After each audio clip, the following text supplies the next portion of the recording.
This is Excel for Beginners, the complete course. It doesn't matter how little experience you have in Excel. I promise you that as you watch this video and follow along, that you will learn everything you need to know to get started using Excel effectively. Don't be intimidated by Excel. You can do it. And regardless of what version of Excel you're using, this video is what you need to get started using Excel. In this first section, we're going to look at how to create workbooks in Excel and how to save them. And also we'll learn the basics of what I call the anatomy of a spreadsheet and also the layout in Microsoft Excel. Let's get started. So whenever you start up Excel, it should take you first to a screen similar to this one. You may see a list of recently used spreadsheets, but you'll also have a way to create a new blank workbook. And I'm going to click here just to show that there will often also be templates that you can click to open up and use. You can also search, and there's a button here to more templates. But I'm just going to click blank workbook to open up a brand new, completely blank workbook in Microsoft Excel. And before we create anything in this workbook, let's talk about the anatomy of a spreadsheet. When you're working in Microsoft Excel, you will always have at least one sheet. You can see here in the lower left it says sheet 1, but it's possible to have multiple sheets. And all of those sheets collectively together are called a workbook.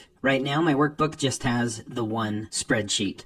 In Excel, spreadsheets are made up of columns. You can see this is column E, this is column C, this is column K. And when I select the letter for that column, the entire column gets selected. We also have rows in Excel. This is row 3, this is row 9, this is row 10. So every column has a column letter and every row has a row number. Now the intersection of a column and a row is what we call a cell. So for example, this cell here is the intersection of column E and row 10. And an Excel workbook can contain over 17 billion cells. When you click on a cell, that becomes the active cell. Now, one of the most powerful things about the cells in Excel is that each one can be described by the intersection of its column and row. So for example, this is cell F8, and that's how you say it, F8. What cell is this? This is cell L4, and this is cell B7. Now, because of this fact that you can describe every single cell in Microsoft Excel, there's a lot of exciting possibilities that come about because of that. And you'll see that as you begin using Excel more. The next part of the anatomy of a spreadsheet is range.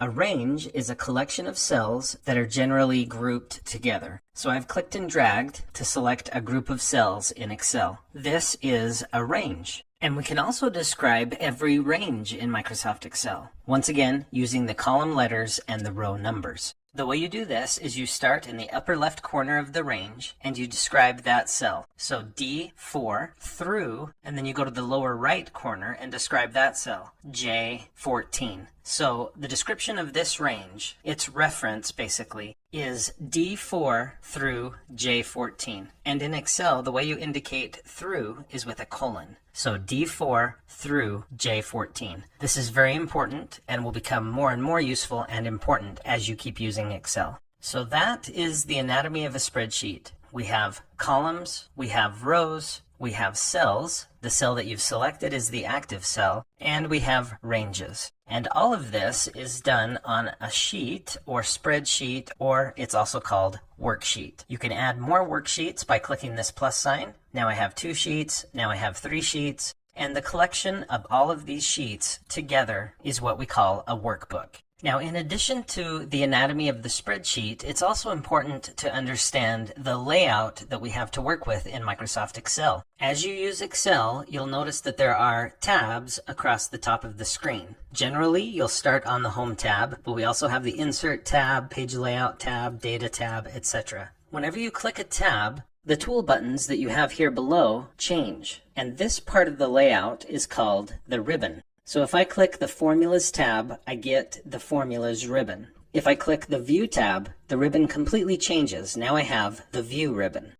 And each ribbon is divided up into groups. You can see the groups are separated by lines. So I have a Charts group, I have a Tours group, a Comments group, a Tables group, etc. Now, not all of the options can fit in such a small group. For example, my charts group is not big enough to hold all of the options. So some of the groups have what I call a launch button, or sometimes it's called a dialog launcher, but I'll just call it a launch button. Not all of the groups have these launch buttons, but if you click on a launch button, it'll open up with even more options than could normally fit in the space provided on the ribbon. In addition to the tabs, the ribbons, and the groups, and the launch buttons, we also have some other layout features that you really need to know. Over here on the right, we have a scroll bar that you can use to move down your spreadsheet and up the spreadsheet. We also have a horizontal scroll bar. Underneath that, we have a zoom slider. If I slide this to the right, I zoom in on the spreadsheet. If I slide it to the left, I zoom out on the spreadsheet. Doing this does not change the data at all. It just zooms in or out. I have some view buttons here in the lower right corner. I can go to page break preview or the page layout view, but most Excel users spend most of their time in normal view. Here in the upper left, we have what's called the name box. Whenever you click on a cell, you can look in the name box to see the description of that cell or the name for that cell. And later you'll learn that this name box can do even more for you. Here at the top of my Excel layout, I have the quick access toolbar, and I have customized this. Yours may look different, but this gives me quick access to some of the most commonly used features in Microsoft Excel: my save button, an undo button, auto sum, and more. Here's my title for this spreadsheet. Over here I have my close button. It looks like an X. If I click that, the spreadsheet will close. And then finally here I have a very special bar called the formula bar. In many cases, this is where you'll go to enter formulas into Microsoft Excel. So now that you know about the anatomy of a spreadsheet and also the layout in Microsoft Excel, you're completely ready to begin learning to use Excel. At this point, I'm going to click File and Save.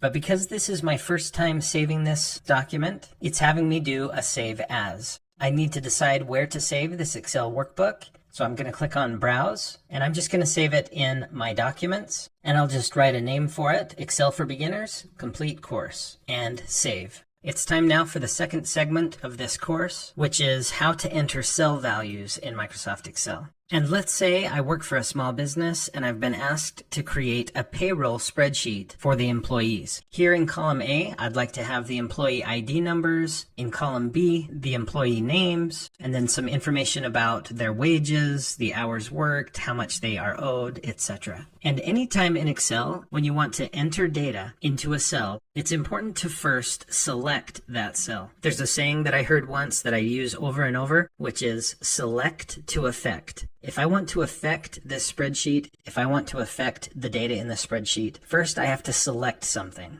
So I want to affect A1, so I'll select it.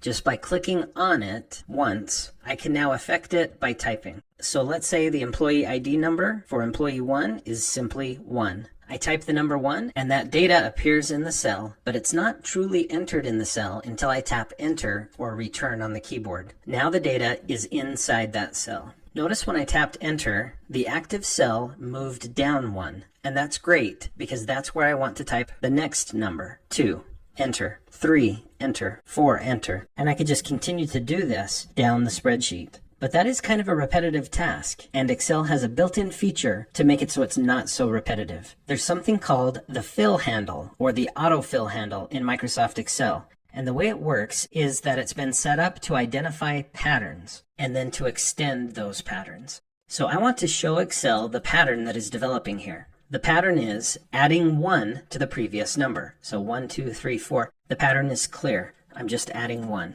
So if I click and drag to select that range, A1 through A4, the pattern should be clear. Now I'm going to zoom in a little bit so you can see this a little better. But if you look in the lower right corner of this range that I've selected, you'll see a little green square. That's what we call the autofill handle or the fill handle. If I put my mouse pointer directly on that little green square, notice that the mouse pointer becomes a black plus sign. Now if I click and hold the click, I can drag down the spreadsheet. I'm going to go all the way to 70. And then I can release the mouse button, and look what it does. Excel automatically extended the pattern that I showed it.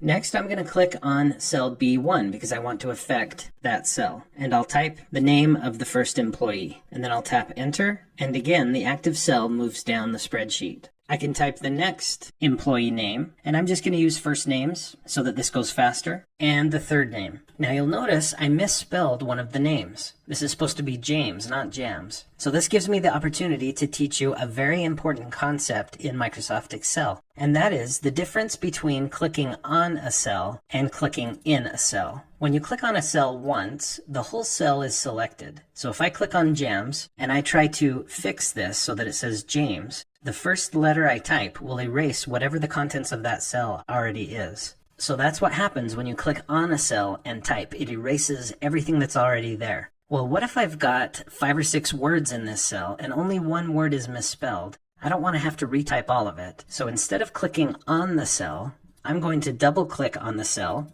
and that gets me inside the cell. Now you can see my flashing cursor, and I can use the arrow keys to move that cursor to exactly the right place, and then I can type and fix the misspelled word. Then I can tap enter on the keyboard, and that correction is entered into the cell. Now as you're entering data into Excel, every time you tap enter, the active cell should move down. But what if you need to move up? You can hold the shift key and tap enter, and that should move you up the spreadsheet. Give me a few seconds to finish entering names, and then I'll resume. Now that I've finished my list of names, I'm going to click here on cell B1 because I need to show you, in addition to moving down the spreadsheet by tapping enter and up the spreadsheet by using shift enter, you can move right and left by using the tab key. So if I tap tab, I move to the right. Now I'm on cell C1 and I can type in the hourly wage of Julia. If I need to move to the left, you can probably guess what keys I need to press. Shift tab moves me to the left. So enter is down, shift enter is up, tab is to the right, shift tab is to the left. So I'm going to tab over to cell D1 and I'll put in the number of hours Julia has worked in this month, 160. I'll tab over. The next thing we need to learn about entering cell values in Excel is how to clear and copy cell contents. So we've already looked at how to edit them by double clicking, but what if you just need to copy the contents of one cell to another cell? You can click on a cell or even a range if you prefer, and then hold the control key and tap C to copy. Now there are other ways to do this. You could go to the Home tab and you could click this button here to copy the contents of cell C1 in this case. It's also possible to right click, copy, but in most cases, simply using Control C to copy and Control V to paste is going to be your fastest way to copy paste. So I could just keep pasting in the number 15 in each of these cells, but remember we have a tool called the autofill handle, and it's great to avoid the repetitive entering of data. So now with just cell C5 selected, what is the pattern that the autofill handle is going to see? The only pattern I'm showing it is one number. If I click on the autofill handle and pull down the spreadsheet all the way down to the bottom, it's going to extend that pattern of just the number 15, and it basically copies that same number all the way down the page. So that's a shortcut that we can use. But what if this number isn't accurate for all of these employees? Maybe Amelia is making more than $15 an hour. I could click on that cell and just overwrite it with another number, tap enter, and that's a very fast way to do it. But there are times when you need to not only delete the information that's there by either overwriting it or tapping the delete key or backspace key on the keyboard, but sometimes you need to completely clear everything that's in that cell, not just the data, but maybe also the formatting and other information. You can do that a couple of different ways. One is to right-click on the cell and choose Clear Contents, but one of my favorite ways is to select the cell or range of cells and then go up here to the Home tab. On the Home ribbon in the Editing group, we have this button. And if you click the arrow next to the button, you can clear all or just clear the formats, contents, hyperlinks, etc. I'll click Clear All, and everything is completely wiped clean out of that range. I'll hold Control and tap Z to undo that, but it's important that you know about that feature. Now, as I'm building this spreadsheet, I'm realizing it's going to be hard for me to remember exactly what each of these columns of data represents. 15 what? 16 what? 160 what? I should have put in column titles or headings. So let's look at how to insert new rows and columns into Excel. If I need another blank row above row number 1, what can I do? Well, all I have to do is right-click on the number 1 and choose Insert. If I need a new blank column, all I need to do is right click on, let's say, column A and choose Insert, and I get a column to the left of column A. I can also insert columns in between data, so I'll right click on D, Insert, now I get a blank column between C and now E, and I could do the same with rows. I'm going to undo all of that to get back to this point where I just have a new blank row above my data. And I'll click here on cell A1, and I'll call this Employee ID. I'll use Tab to move over to cell B1, and I'll type Name. I'll use Tab to go over to C1, and I'll type Hourly Wage, and I'll tap Tab to move over to D1, and I'll type Hours Worked. I'll tab over to E1 and type Taxable Income. At this point, I'll tap Enter on the keyboard. Now I understand a lot better what all of the data in these columns is about. Now you probably noticed that not all of my data in row number 1 actually fits inside the columns. For example, in C1, hourly wage doesn't really fit in the space I have provided for it. So let's look at how to fix that. I could click and hold the click between the letter C and the letter D, column C and D. And then I could drag that column to make it so the text fits. And I could do the same with column A, column D, column E. But let me show you a faster way. If I click and drag across from A all the way to E, actually clicking on the column letters, and then if I double click between any two of these column letters, let's say between B and C, I'll double click. What happens is all of the columns are resized to the perfect width so that the data that's inside those columns will fit. That looks a lot better. Now, as I'm entering data in Excel, from time to time, I may need a little help with that. For example, let's say that the standard hourly wage increases from $15 an hour to $15.50 an hour. How could I quickly update all of this information? One way to do that would be to use Find and Replace. So here in Excel, if I go to the Home tab on the Home ribbon, in the Editing group, you'll find Find and Select. You may see the text, or you may just have a magnifying glass. If you click on the arrow next to that, notice that there's an option for Find, and there's also Replace. I'm going to select Replace, and this lets me find what, let's say 15, and replace it with 15.5. And I'll select Replace All. All done. We made 70 replacements. I click OK and close. You'll notice that all of the 15s have been turned into 15.5. Now there is one problem with that. Notice Employee ID number 15, and so I can just update that manually. So that is a great time saver. If you want to keep your hands on the keyboard more, instead of using the mouse to go over here and click on Find and Replace, you could hold Control on the keyboard and tap H, and that brings up the Find and Replace option. Generally speaking, anytime you can keep your hands on the keyboard and not use the mouse, you'll be able to work more efficiently in Excel. One other trick for entering cell values and data into Microsoft Excel that you'll definitely want to know is how to use the autocorrect features. So if I go here to File and choose More, I can go to Options, and here in my Excel options, I could go down here to Proofing, and here you'll see autocorrect options. Change how Excel corrects and formats text as you type. If I click this button, it lets me adjust some of these settings. So for example, right now, if I type a day, it will automatically capitalize the first letter of that day. And there's some other settings here that you can change. But down here, you'll notice that there's a replace blank with blank. And there's already some examples here of common misspelled words and how they'll be automatically corrected. So let's say I need to type the name of my YouTube channel quite often. Instead of typing the beautiful name Technology for Teachers and Students over and over and over,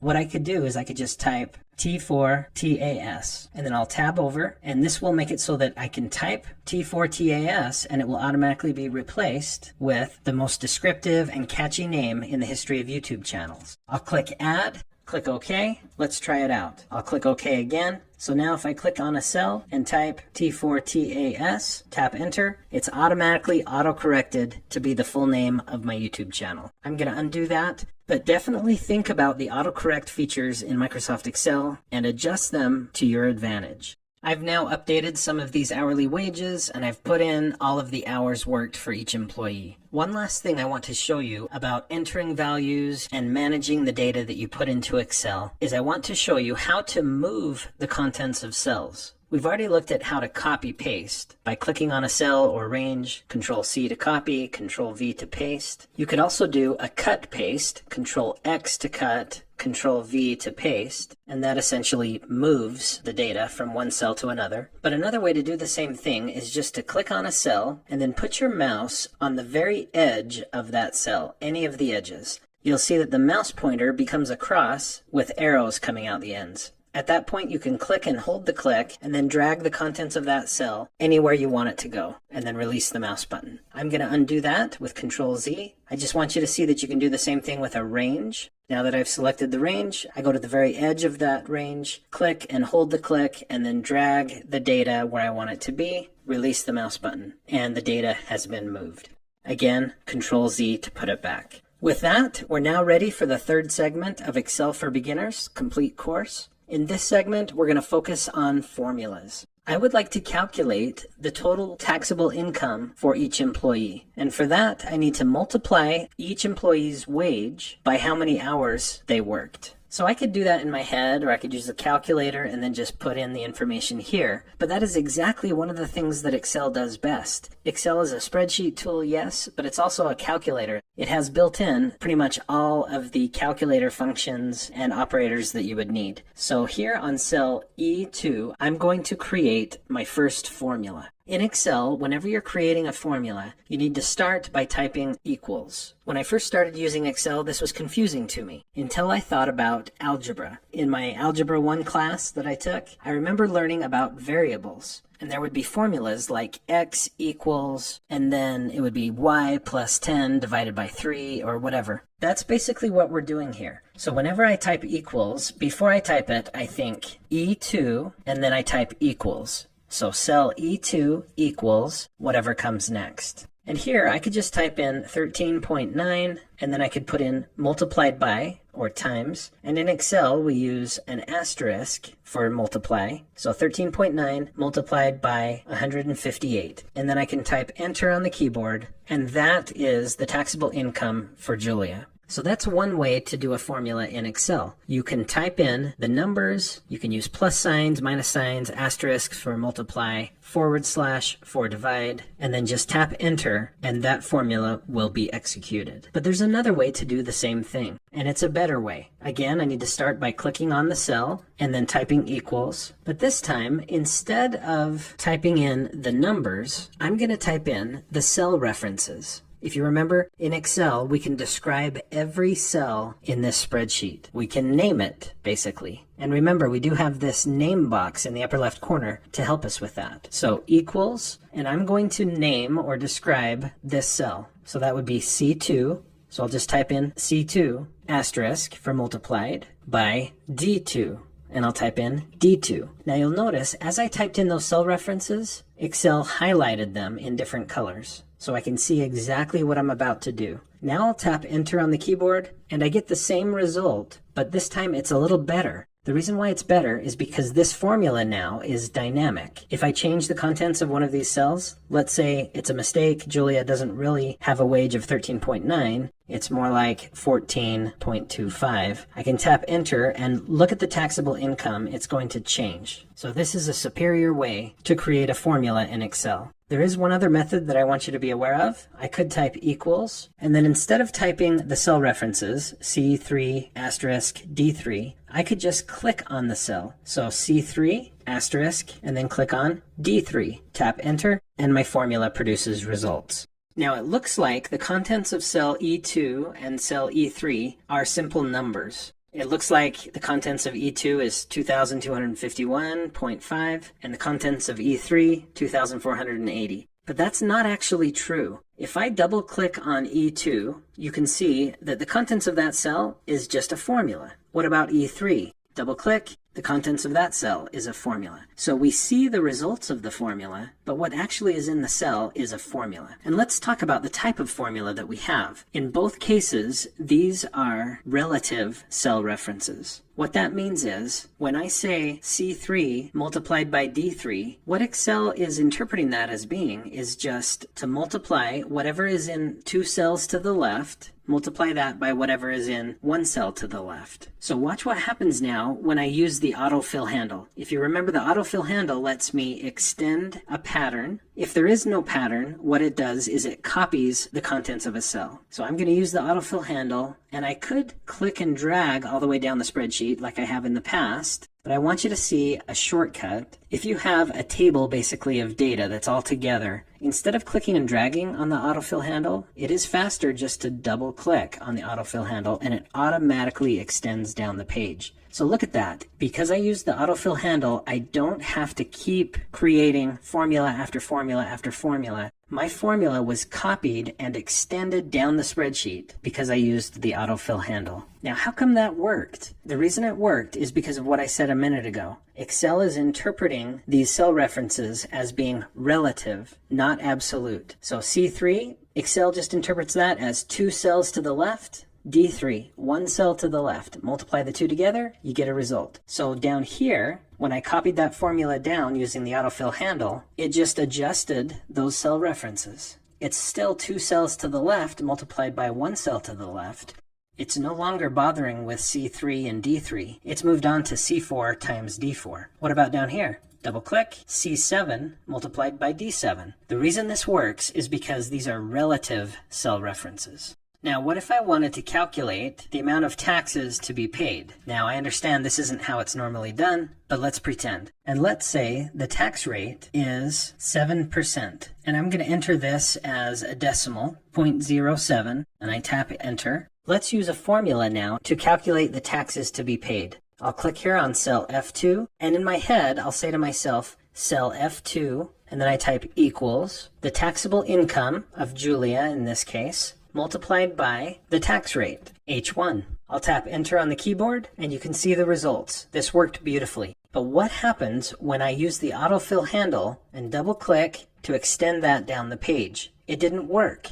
Why didn't it work? Let's look at these formulas. Because I used relative cell references here in my original formula, Excel is looking 1 cell to the left and multiplying it by 2 cells to the right and 1 above. So when I copied that formula down the spreadsheet, it continued that pattern. It's looking 1 cell to the left, 2 cells to the right, and 1 up. And because these cells are empty, it's like multiplying by 0. So I'm going to fix this formula by clicking on cell F2. And in Excel, anytime I want to extend a formula, work on a formula, what I like to do is click on a cell, and then instead of editing it here by double clicking on it and making some changes, it's easier and better in most cases to just select the cell and then go up here to what's called the formula bar. This is a safer, easier, better place to edit and work with your Excel formulas. So right now, these are relative cell references. I want to change the H1 reference to become an absolute cell reference. The way I do that is by putting a $sign in front of the H and a $sign in front of the 1,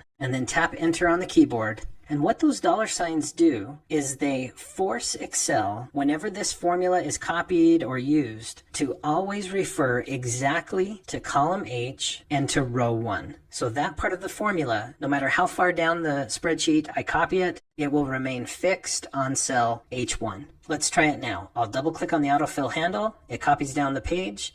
Let's see if it's working. It looks like it is. If I double click on any of these formulas, you can see they're all referring back to cell H1, and that's where the tax rate is kept. So that's a very important concept to understand, the difference between relative cell references like this one and absolute cell references like this one. And cell references could be partially relative and partially absolute. I could have left the $sign off the H and just kept the $sign on the 1. There are 2 more things you need to know about using formulas before we move on. The first is that from time to time, you may make a mistake in your formulas. For example, if I tried dividing the contents of cell E2 by 0, that's not possible. It's an error. I tap enter on the keyboard and I'll get an error message. Error messages look something like this, often with hashtags or other symbols. Sometimes you'll be warned that what you're entering may be an error. For example, if I do it this way, I get a warning. Do I want to accept their correction? Yes or no?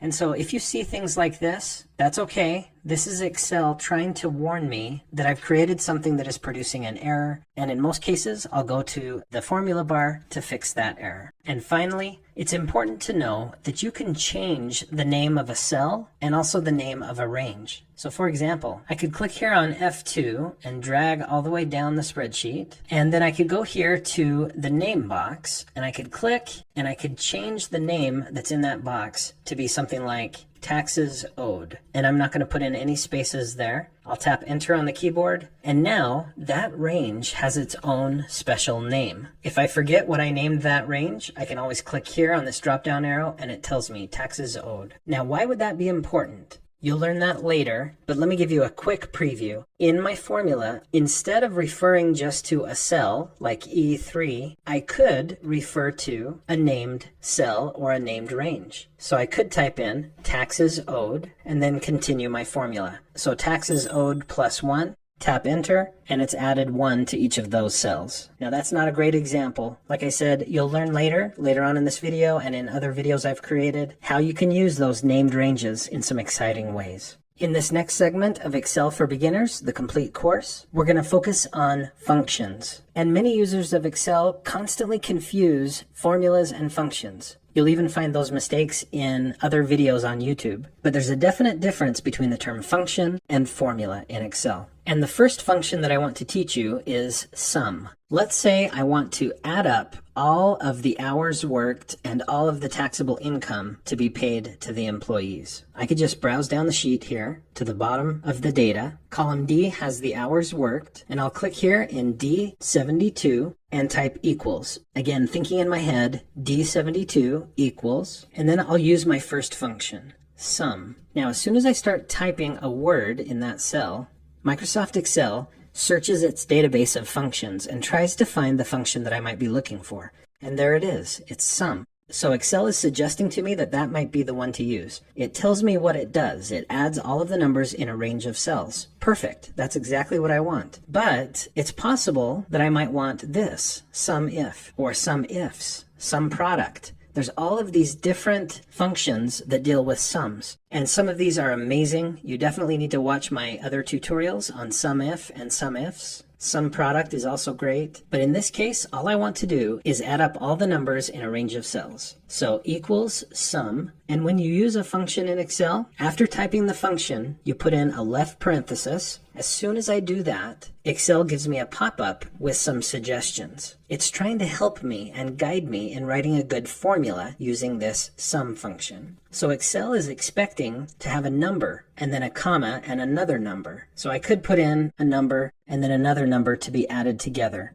Let's say 5, 6, and then I should put in my right parenthesis, although it's not necessary. And then I could tap enter and it adds those two together. But in this case, I don't want to add 5 and 6. I want to add this entire column. So how do I describe this entire range of numbers that I want to add up? Well, if you remember, we can describe a range by using the top left corner and then the colon and then the lower right corner. In this case, it's all just in one column. So D2, and then I'll go back down here. So D2 and then the colon, so through. I want to sum D2 through D71. I should put in a right parenthesis, but I don't have to. I'll tap enter on the keyboard. There's the grand total hours worked by the employees. Let's look at another way to do the same thing. Instead of typing the cell references, I could just say this cell and type equals sum left parenthesis, and then I could have clicked and dragged to select the entire range, all of the numbers that I want to add up, and then back down in my formula, I could have tapped enter and gotten the same results.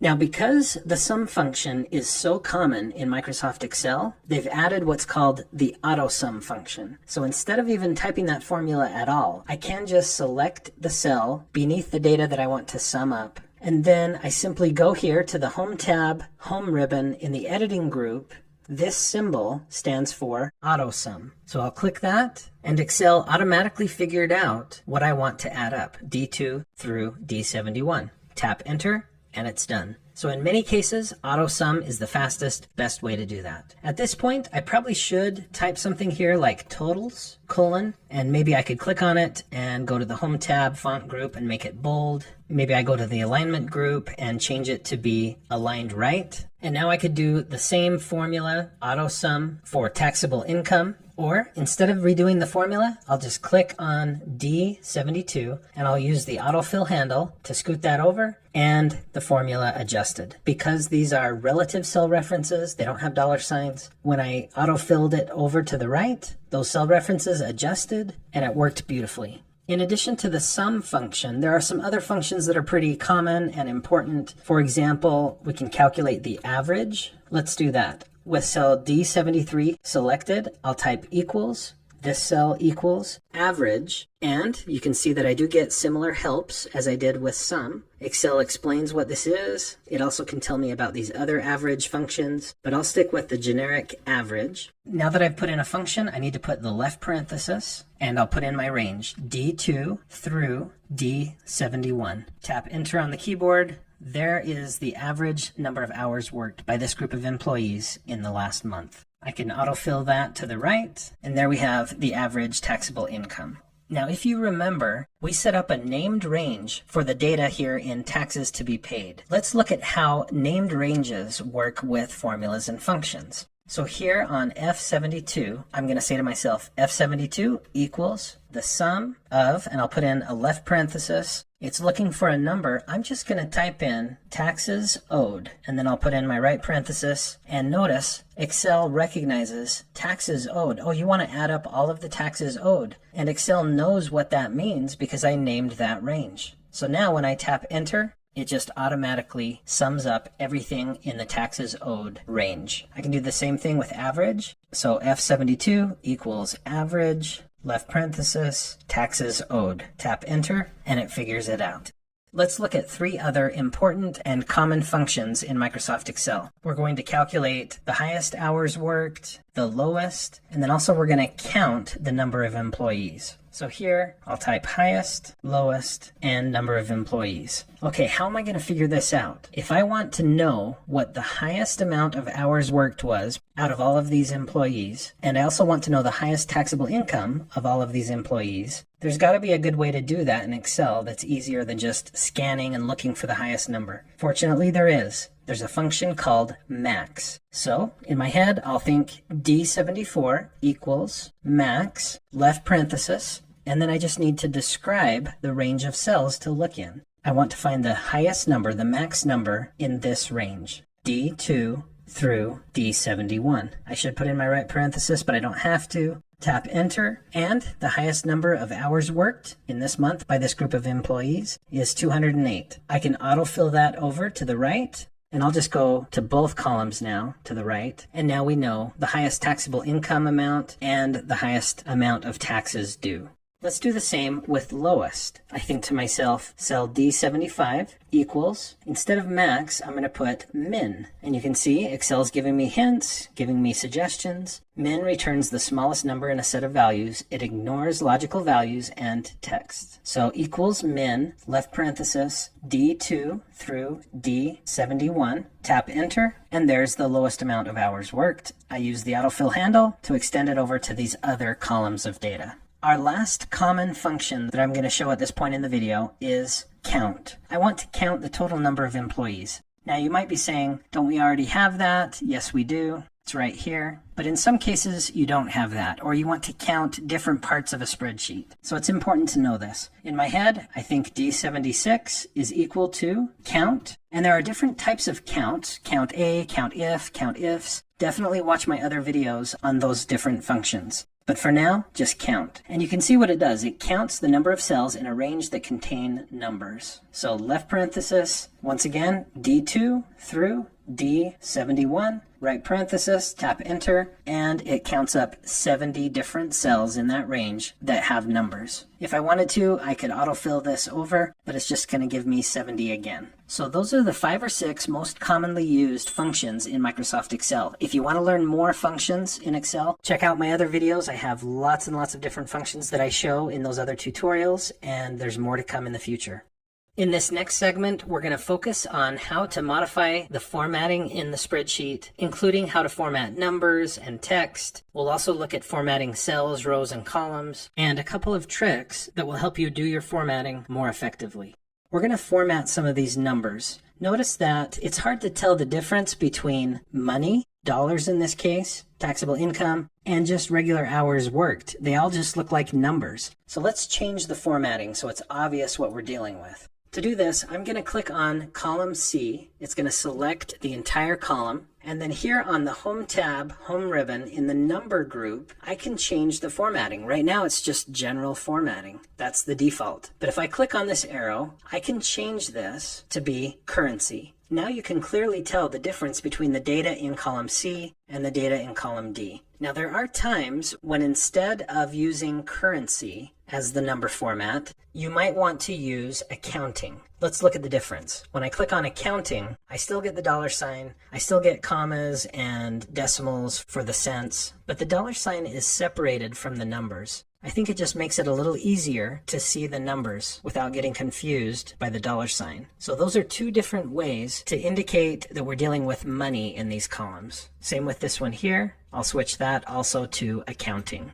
Now there are other number formats that you should look into, including dates and times, percentages, fractions, and more. Watch my other tutorials to learn more about the different number formats. What about text formats? I could just leave my text as general format, or I could go down here and select text. And in Excel, by default, when you have text entered in a cell, it will align to the left of the cell. So all of this text is aligned to the left. If Excel interprets what you type as numbers, generally speaking, it will align to the right in the cell. So you can see all of these numbers are aligned to the right. These names are aligned to the left. But you can change some of that if you want using the alignment options and also by changing the number or text formats. There are also some more formats. You can click here to see what those are. You can set up some custom formats. There's different time and date formats that are worth checking out. I'm going to cancel, and let's look at some other ways that we can format our data, and especially let's look at how to format columns and rows in Excel.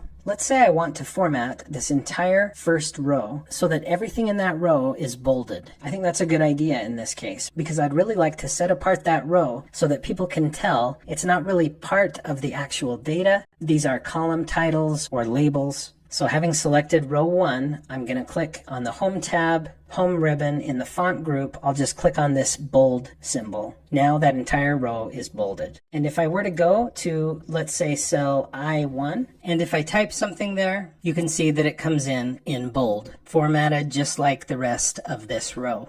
Other ways that I could format rows include changing the alignment of the cells in a row. So here on the Home tab, Home ribbon, in the alignment group, I can click this button to center each cell in row 1 within its column. If I wanted to, I could change the background color for the row. And there are many other format options for rows and columns in Excel. If you'd like to learn more about those, please watch my mini tutorials that cover formatting in Excel. Next, I want to show you a shortcut you can use when you're trying to format columns, rows, cells, etc. in Microsoft Excel. Let's say you get a cell formatted just the way you want, and then later you decide you would like to also format other cells in exactly the same way. One trick that you can try is select the cell that has the formatting you want, and then go to the Home tab, Home ribbon. In the clipboard group, you can click this format painter. With that clicked, whatever you click on next will take on the same exact formatting as the active cell. So I'm going to click here on James. James is now centered and bolded.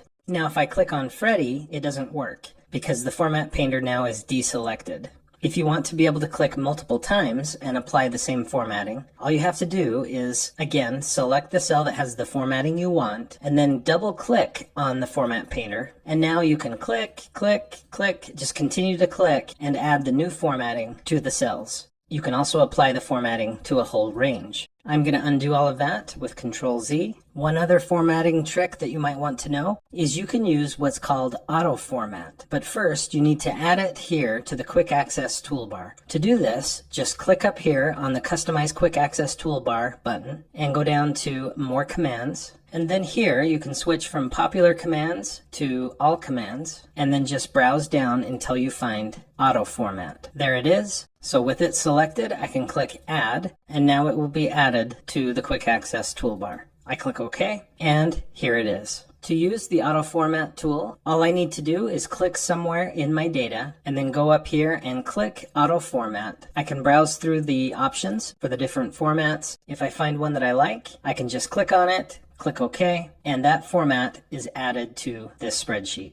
I'm going to undo that. So those are some of the most important and most common formatting options that we have in Microsoft Excel. In this next segment of Excel for Beginners, the complete course, we're going to look at how to create some basic charts. In Excel, there are a few different ways to create charts. Let's look at one of the very easiest. And to do this, the first thing I want to do is make sure I can see the important data. So I'm going to go down here to the zoom slider and I'll click and slide that to the left. And then I'm going to click and drag to highlight the data that's important to me. In this case, I don't really need the tax rate. I also don't need the totals and the average, etc. here below. Just all of that data there. Hold the Alt key and tap F1. And look what Excel did. It did its very best to create a chart that makes some sense. Because I selected all of the data, Excel is trying to figure out a way to show all of it in one chart, and it's kind of hard to do this. But you can see across the bottom here, I have a list of names, employee IDs, and then the bars show hourly wage, hours worked, taxable income, taxes to be paid. And this is all color coordinated. If I want to, I can click on the chart and then go up here to Chart Design, and I could change the chart type. So instead of this stacked column chart type, I could switch to a clustered column, click OK, let's see how that looks. And if I don't like that, I can go back to Chart Design, change chart type, and we could try a pie chart or some other chart. Because I selected all of the data, this is going to be very difficult to chart all of it all at once. I really should chart only a very specific amount of data. But I wanted you to see how to quickly add a chart based on the data in your sheet. Once you have your chart, you can go up here to Chart Design and you can add some chart elements. For example, I could add a chart title. I could put it above the chart if I want to, and then I could just triple click on the text there to select it, and I'll just title this Summary Chart. I could also add other chart elements like axis titles, a horizontal axis title, and I could also add a primary vertical axis title. Like I said, this chart is too much. It's too much information in one place, but in many cases, you'll be creating a simple spreadsheet, and holding Alt and tapping F1 will produce a chart that's very useful to you. If you'd like to learn more about charts in Microsoft Excel, please watch my many other videos that focus specifically on creating charts in Excel. In this next and final segment of Microsoft for Beginners, the complete course, I will show you the print options and the publishing options that you have in Microsoft Excel. So let's say, with the data that's in this spreadsheet and with this very confusing chart that I've made, let's say this spreadsheet is ready to be printed, to be handed out and published for its intended audience. And the first question that I need to ask myself is, will the data in this spreadsheet actually fit on a printed page? It may not. To help with that, you can go to the File tab and go down to Print, and that will give you a print preview here at the right. And it looks like my data fits pretty well on this page. If I scroll down, I can see that page 2 is just more rows of data. Page 3 is part of my summary chart. So that actually worked out pretty well. But if you remember, I had entered the word hello here in the upper right. I'm going to go back into Excel, add that back in, and now I'll go to File, Print, and now take a look at the results. I have page 1, but if I go down, there's page 2, and then there's page 3 with hello sitting there, and with my chart. So if I want to make sure that this column also is included with the rest of the data, there's some changes I need to make. I need to prepare this spreadsheet to be printed. One way I could fix this is to go to the Page Layout tab, and in the Page Setup group, I could click on Orientation and switch the orientation of the spreadsheet from Portrait to Landscape. In many cases, that will solve your printing problems in Microsoft Excel. So now when I go to File, Print, look, all of my data fits horizontally on one sheet, except for my chart. If I go down to page 2, that's what it looks like. We've got page 3, and page 4 is part of a chart. So I still have the problem of the chart, but at least the data here is fitting horizontally on a page without having to go to another horizontal page to the right. Another thing you can try when working with printing options in Microsoft Excel is you can go to the View tab and switch from normal workbook view to page break preview. When you click that, it will show you where your pages are. So this is page 1, page 2, page 3, and it gives you these blue dashed lines that you can click on and drag. So I want to try to move the page break to be here to the far right side beyond my crazy chart. Let's switch back now to the normal view, and I'll do File, Print, and let's take a look. I used to have 3 pages or 4 pages worth of data to print. Now look, I only have 2 pages. This is page 1, and the chart fits very nicely with the data. When I click this button to go to page 2, there's page 2. So this is the best print preview that I've seen so far. At this point, I just need to decide how many copies I want to print. Let's say 2. I need to make sure I've selected the correct printer. I don't actually have a printer set up, so it's going to print to PDF, but generally you would click here and select your actual printer from the list. There are some settings to think about. I could print only the active sheets, so sheets that I've been working on that are active, or you could print the entire workbook. The other option is to print a selection. So if I go back to the spreadsheet, I could click and drag, I could leave out employee ID maybe, and just get this selection, and then go to File, Print, and switch from print active sheets to print selection, and that's what it will look like now. I think I'll go back to print active sheets. If you want, you can choose to print only page 1, or if I had a longer spreadsheet, I could print pages 5 through 7, whatever you want to do there. You can adjust the orientation if you want, the page size, etc. There is a very interesting option here at the bottom, custom scaling. If you want, you can click on this and you could choose Fit Sheet on 1 page. It will shrink the printout so it fits on 1 page. So I click that, and now the entire spreadsheet fits only on 1 page. So that is an option. Just keep in mind, if you have a lot of data, it's going to be tiny. It'll be hard to read.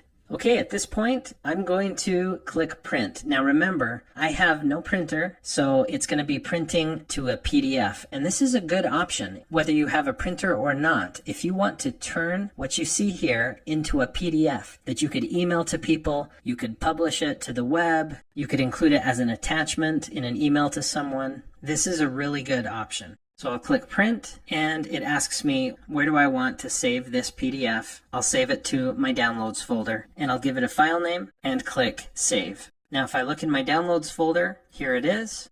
I can open it up, and I have this beautiful PDF that's tough to read.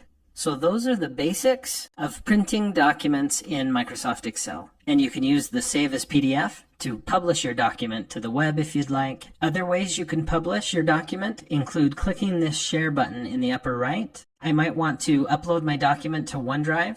Once I've done that, a copy of the document will be online and I can easily share it and send it and publish it. If you want to learn about OneDrive, please watch one of my tutorials about Microsoft OneDrive. We also have the ability to attach this workbook as an Excel workbook or as a PDF. So those are some good share options. And then also here on the File tab, if I choose Save As, that's another way to save to OneDrive. But also, look what I can do. Here where it says Excel Workbook, I can click this arrow to change the kind of file that this is. I've been working in Excel, and this is an Excel workbook, but I could save it as another type of Excel workbook. For example, a macro-enabled workbook. You'll learn more about that as you watch more of my videos. You could also save your workbook as an HTML web page, which is an interesting option. You could save it as an Excel template. You could save it as a CSV file, which is a powerful option. And once again, we do have an option to save it as a PDF. So it's important to be aware of this drop-down and the ability that you have to save your finished workbook in other formats.